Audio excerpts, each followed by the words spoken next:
¿Qué tal? Buenas noches a todos. Bienvenidos al telediario del 24 News.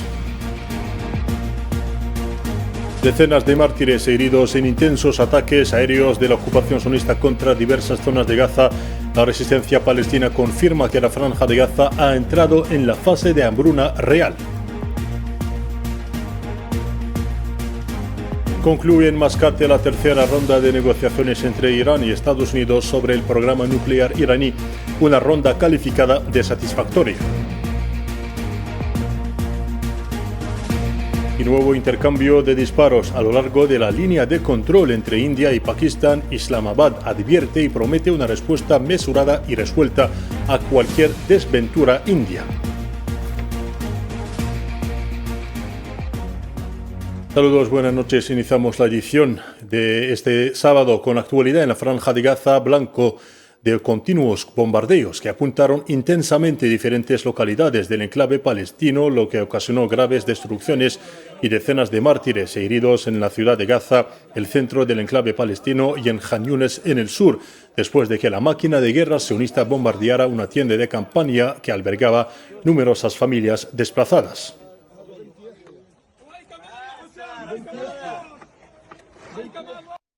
Por otro lado, el Ministerio de Sanidad palestino de Gaza indicó este sábado haber registrado 56 mártires, entre ellos 7 cuerpos que fueron recuperados y 108 heridos en las últimas 24 horas, añadiendo que un gran número de personas sigue bajo los escombros, lo que eleva el balance de la guerra genocida sionista a 51.495 mártires y 117.524 heridos desde el 7 de octubre del 2023.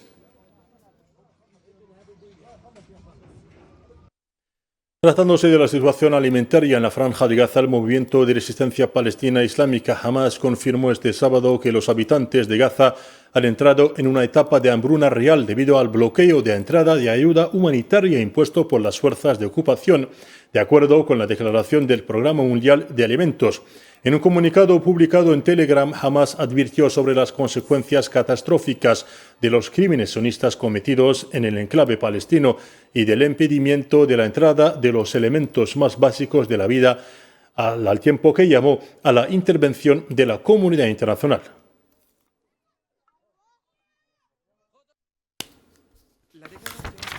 Ya el alimento sobre el agotamiento de todas sus reservas alimentarias en la franja de Gaza refleja el nivel peligroso que ha alcanzado la catástrofe humanitaria ocasionada por la ocupación fascista y confirma la entrada de los habitantes de la franja en una fase de hambruna real. El movimiento de resistencia islámica advierte sobre las consecuencias catastróficas del crimen del cierre total impuesto por el gobierno de ocupación terrorista sobre la franja de Gaza y de su impedimento de la entrada de los elementos básicos para la vida como alimentos, agua, medicamentos y combustible. Llamamos a la comunidad internacional, con todas sus instituciones y organismos, a actuar urgentemente para detener el crimen de hambruna colectiva, poner fin al cerco total impuesto sobre la franja de Gaza desde hace casi 2 meses. Y en Gaza siempre, pero en otro orden de ideas, las brigadas Al-Qassam, el ala militar de Hamas, ha confirmado este sábado el abatimiento mediante francotiradores a miembros de una fuerza sionista en el norte de la franja de Gaza, ello mediante un vídeo en su canal en la plataforma Telegram que incluía imágenes que, según afirmó, corresponden a sus operaciones reconocidas por la ocupación sionista, que indicó ayer por su parte que varios de sus soldados murieron y otros resultaron heridos en combates en Gaza durante las últimas 24 horas.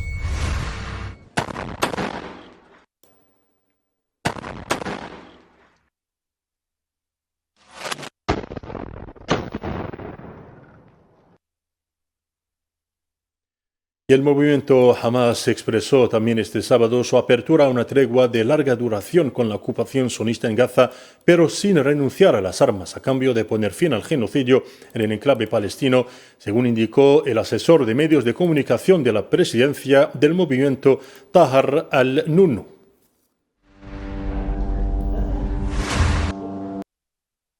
La idea de una tregua o su duración no es rechazada por nosotros. Estamos dispuestos a discutirla en el marco de las negociaciones y estamos abiertos a cualquier propuesta seria para poner fin a la guerra. El arma de la resistencia no es negociable y seguirá en nuestras manos mientras se mantenga la ocupación.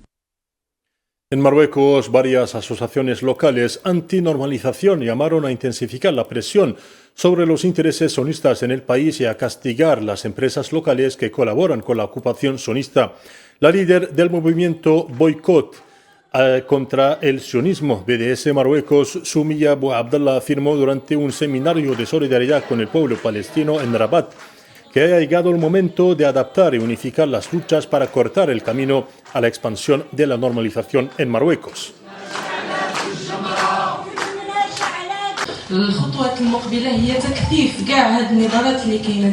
Los próximos pasos serán intensificar las luchas actuales y unificarlas para crear una verdadera fuerza que haga pagar el precio a todos los involucrados. Hoy en día no estamos hablando simplemente desde un punto de vista moral, como si las empresas capitalistas que se benefician del sistema capitalista estuvieran necesariamente haciendo algo inmoral desde el principio. Por lo tanto, no apelamos necesariamente solo a la moral. Las empresas marroquíes implicadas en beneficiarse del proyecto sionista deben rendir cuentas. Hoy, los responsables y portavoces de la Bellevue salen admitiendo pudor que el boicot sí les ha afectado, pero afirman que aún no ha llegado a todas las ciudades ni a todas sus tiendas. Y en Palestina, el presidente palestino Mahmoud Abbas nombró este sábado a su hombre de confianza, Hussein al-Sheikh, adjunto y probable sucesor, según informó la Organización para la Liberación de Palestina, un paso que se considera necesario para disipar las dudas internacionales sobre el liderazgo palestino.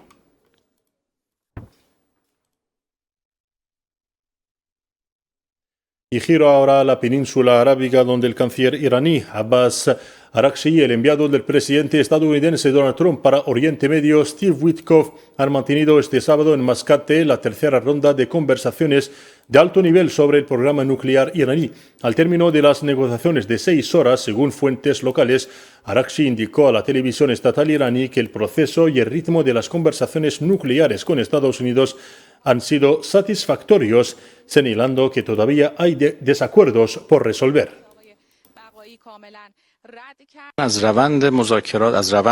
Estoy satisfecho con el proceso y el ritmo de las negociaciones. Creo que el proceso ha sido satisfactorio. Esta vez las negociaciones fueron considerablemente más serias. Finalmente nuestras discusiones se adentraron en áreas más detalladas y técnicas. La presencia de expertos fue beneficiosa. La próxima ronda de negociaciones se celebrará probablemente el sábado. Los detalles como la ubicación, etc., serán organizados por el país anfitrión, Omán, y comunicados a ambas partes. Y hablando del mismo tema, Teherán y Washington, que no mantienen relaciones diplomáticas desde hace casi más de 4 décadas, reanudaron hace 2 semanas el diálogo para restringir el programa nuclear iraní a fines civiles, y la esperanza y el escepticismo son lo que calificaron las conversaciones de hoy. Más detalles al respecto con Karim Mostfawi. Una semana después de que Irán y Estados Unidos calificaran como constructiva la segunda ronda de negociaciones sobre el programa nuclear iraní celebrada en Roma, la capital omaní Mascate acogió este sábado la tercera ronda de conversaciones que reunió al canciller iraní Abbas Araghchi, al enviado especial de Estados Unidos para Oriente Medio Steve Witkoff, así como a otros altos funcionarios de ambas partes. Las negociaciones de la tercera ronda concluyeron con diferencias pero con cautas esperanzas, según indicó el canciller iraní a la televisión estatal iraní al término de esta reunión. Puedo decir que esta ronda de negociaciones ha sido mucho más seria que las anteriores. Poco a poco hemos ido entrando en discusiones más detalladas y técnicas. Hay desacuerdos tanto en los temas principales como en los detalles más finos. Antes de la próxima sesión se llevarán a cabo nuevas revisiones en las capitales para explorar formas de reducir las diferencias. Mientras algunos en las calles iraníes sentían entusiasmo a medida que avanzaban las conversaciones, otros se mostraban escépticos ante la complejidad del proceso. Estados Unidos dice que no debe haber armas nucleares o algo similar en absoluto. Dice que Irán no debe tener ningún sistema desarrollado o mejora en absoluto. Esto es lo que quiere, así que está haciendo lo que es mejor para sí mismo. No está pensando en el pueblo iraní. Personalmente tengo esperanzas porque las noticias que hemos visto hasta ahora en los medios eran positivas y nos gustaría que hubiera un acuerdo, pero no están explicando los detalles de este acuerdo. Parece que los medios no han podido conseguir información al respecto, pero sí, de todas formas, la gente tiene esperanzas y quiere que ocurra. Teherán y Washington, que no mantienen relaciones diplomáticas desde hace más de 4 décadas, reanudaron las conversaciones hace 2 semanas con el objetivo de restringir el desarrollo del programa nuclear de Irán a fines civiles, algo ya reiterado por el país persa en múltiples ocasiones, ello a cambio del levantamiento de las sanciones económicas impuestas por Trump, quien tras asumir su primer mandato rompió unilateralmente el acuerdo alcanzado por el expresidente estadounidense Barack Obama en 2015. En cuestiones económicas, el Fondo Monetario Internacional, el FMI, ha confirmado el ascenso de Argelia al tercer puesto en la lista de las economías más fuertes del continente para el año 2025. En su último informe, en el que destaca la diversidad económica de África, el organismo financiero internacional pronosticó que el Producto Interior Bruto de Argelia ascenderá a unos 269.000 millones de dólares a finales de este año, superando a Nigeria, que descendió al cuarto puesto. La Comisión elogió las recientes reformas económicas de Argelia que han diversificado la base productiva del país, impulsado el crecimiento y mejorando el clima empresarial.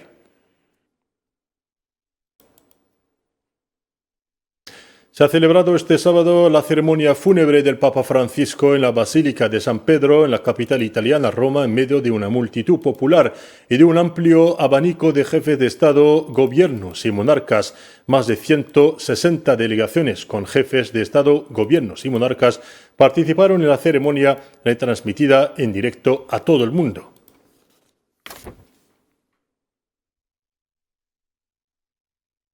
Siempre en esta ceremonia, el ministro de Estado, ministro de Asuntos Exteriores de Argelia, Ahmad Attaf, asistió este sábado a los funerales del Papa Francisco en la plaza de San Pedro.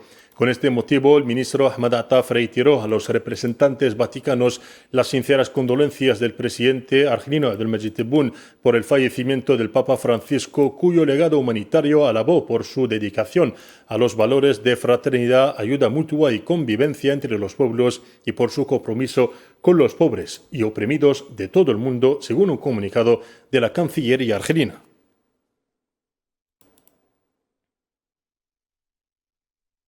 Y en cuestión saharaui, la diputada mexicana Dolores Padierna, vicepresidenta de la mesa directiva de la Cámara de Diputados de México, clausuró hoy, junto con el embajador saharaui en México, Mokhtar El Bouhi Emborik, la Semana Cultural de la República Árabe Saharaui Democrática. En esta ocasión, la parlamentaria mexicana Dolores Padierna reiteró el apoyo del Senado mexicano a la resistencia del pueblo saharaui y su legítimo derecho a la libre determinación. Y estamos comprometiéndonos a reforzar los vínculos de solidaridad con el pueblo saharaui para que alcancen la justicia, la libertad que todo ser humano tiene derecho.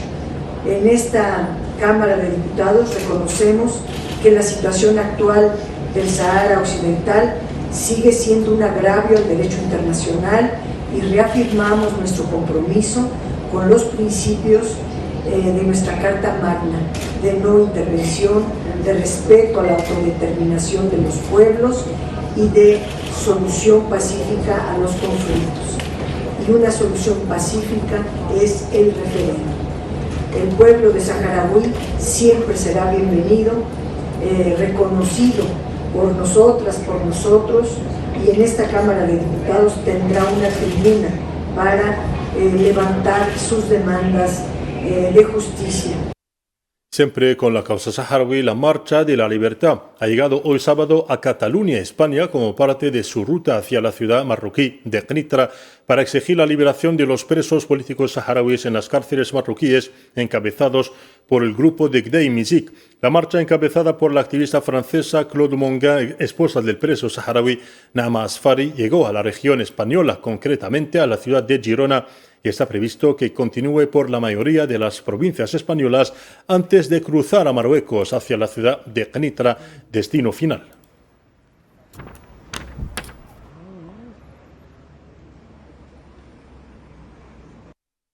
Cambiemos de asunto. El ejército indio anunció un nuevo intercambio de disparos entre su personal y las fuerzas pakistaníes a lo largo de la línea de control en la frontera entre ambos países la pasada noche. El ejército indio declaró que se había producido disparos con armas ligeras desde varias posiciones del ejército pakistaní a lo largo de la llamada línea de control en la región de Cachemira el viernes por la noche y el sábado, y añadió que no se habían producido bajas en sus filas.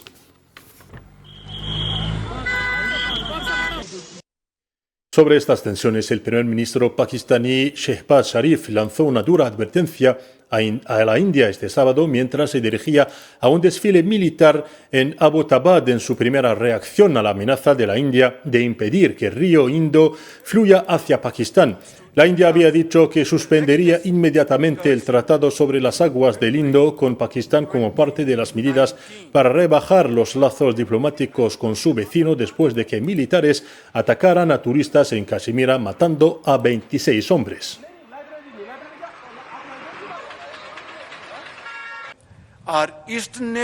Nuestro vecino oriental continúa con su patrón de explotación, etiquetando acusaciones infundadas y falsas, sin una investigación creíble ni pruebas verificables. La reciente tragedia de Pahalgam es un ejemplo más del perpetuo juego de acusaciones, que debe detenerse por completo. Cualquier intento de detener, reducir o desviar el caudal de agua perteneciente a Pakistán en virtud del Tratado sobre las Aguas del Indo será respondido con toda la fuerza y contundencia, y nadie debe permanecer bajo ningún tipo de falsa impresión y confusión. En lo relativo a la guerra entre Rusia y Ucrania, todas las tropas ucranianas han sido obligadas a abandonar parte de la región rusa de Kursk, cuyo control perdió Moscú el año pasado a causa de una incursión ucraniana por sorpresa, es lo que declaró este sábado el general de más alto rango de Rusia en una reunión en el Kremlin. Valery Gerasimov, jefe del Estado Mayor de las Fuerzas Armadas de Rusia, dio la noticia al presidente ruso Vladimir Putin en una reunión celebrada este sábado. Las autoridades ucranianas no han confirmado por su parte la noticia.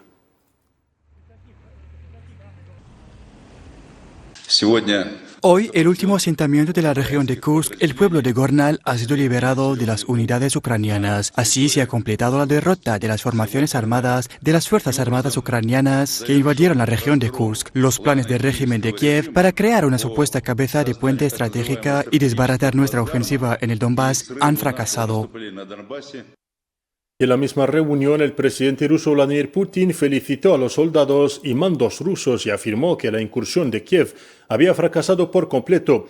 Vladimir Putin, hablando en medio de la intensificación de los esfuerzos diplomáticos de la administración estadounidense bajo Donald Trump para poner fin al conflicto de Ucrania, Putin dijo que la expulsión de las fuerzas ucranianas de suelo ruso abrió el camino para nuevos éxitos rusos dentro de Ucrania. Felicito a todo el personal de todas las unidades militares que participaron en la derrota de las formaciones neonazis que invadieron el territorio ruso en la región de Kursk. La aventura del régimen de Kiev ha fracasado por completo y las enormes pérdidas sufridas por el enemigo, incluso entre las fuerzas más preparadas para el combate, entrenadas y equipadas, incluso con modelos occidentales de equipamiento de las Fuerzas Armadas de Ucrania, y se trata de unidades de asalto. Fuerzas especiales se reflejarán sin duda a lo largo de toda la línea de contacto de combate. Y del lado ucraniano, el presidente ucraniano Volodymyr Zelensky ha afirmado este sábado que su conversación con el presidente estadounidense Donald Trump en la Basílica Vaticana fue realmente productiva, y después de haberse reunido a solas en la Basílica de San Pedro con el mandatario de Estados Unidos Donald Trump para tratar de reavivar los esfuerzos encaminados a poner fin a la guerra en Ucrania. Productive meeting. I don't want to go to Tuvimos una reunión realmente productiva. No quiero entrar en muchos detalles, si es posible, porque la cuestión es muy delicada. Se trata, por supuesto, de cómo acercar la paz y de lo fructíferas y positivas que han sido las reuniones de París y Londres, y queremos seguir celebrándolas para llevar la paz a Ucrania. Y con esto concluimos nuestro informativo de esta noche. Gracias por su atención. Adiós.